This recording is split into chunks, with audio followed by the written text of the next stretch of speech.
ചിഞ്ചാച്ചമ്മ YouTube ചാനലിലേക്ക് എല്ലാവർക്കും സ്വാഗതം. ഇന്ന് ഞാൻ ഉണ്ടാക്കാൻ പോകുന്ന കപ്പ ബിരിയാണിയാണ്. അതിന് വേണ്ടി കപ്പ പൊളിക്കുകയാണ്. ബിരിയാണി കപ്പയ്ക്ക് വേണ്ട കപ്പ പൊളിച്ച് അത് ഞുറുക്കുവാണ്. ബിരിയാണി കപ്പയ്ക്ക് വേണ്ടി കപ്പ പൊളിച്ച് ആ കപ്പ ഞുറുക്കുവാണ്. ഞുറുക്കി കഴിഞ്ഞ് അത് കഴുകി അടുപ്പത്ത് വയ്ക്കാൻ പോവാം.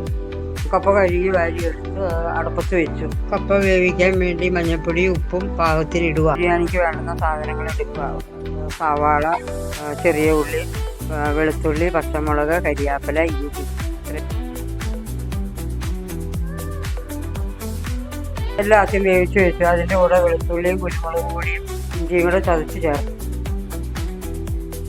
ബിരിയാണിക്ക് വേണ്ടിയിട്ട് അരിഞ്ഞു വെച്ച സാധനങ്ങൾ വരട്ടിയെടുക്കണം. അതിന് വേണ്ടിയിട്ട് ഞാൻ എണ്ണ ഒഴിക്കുക. ചൂടായി വന്നു. അതിൻ്റെ കൂടെ അരിഞ്ഞു വെച്ച സാധനങ്ങൾ ഇട്ട് വരട്ടുക.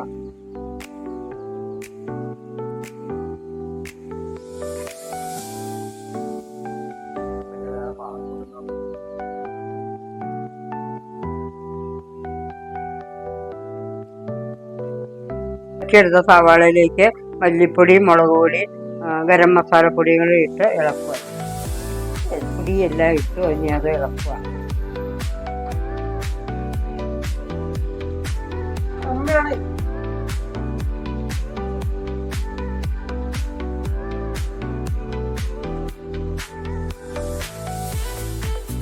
എല്ലിൻ്റെ ഇട്ട് യോജിപ്പിക്കുക.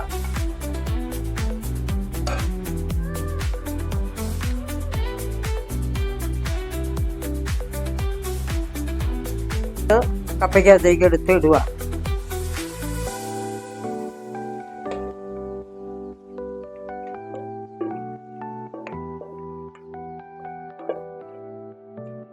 ബിരിയാണി റെഡിയായി.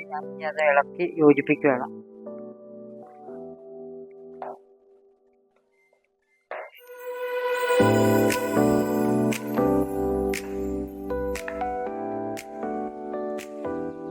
കപ്പ ബിരിയാണി റെഡിയായി.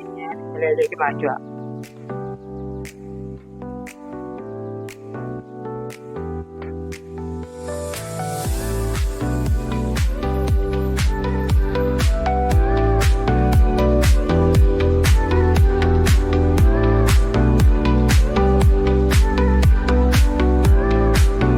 അപ്പോൾ നമ്മുടെ കപ്പ ബിരിയാണി റെഡിയായി. എല്ലാവർക്കും ഇഷ്ടപ്പെട്ടെങ്കിൽ സബ്സ്ക്രൈബ് ചെയ്യുക, ലൈക്ക് ചെയ്യുക.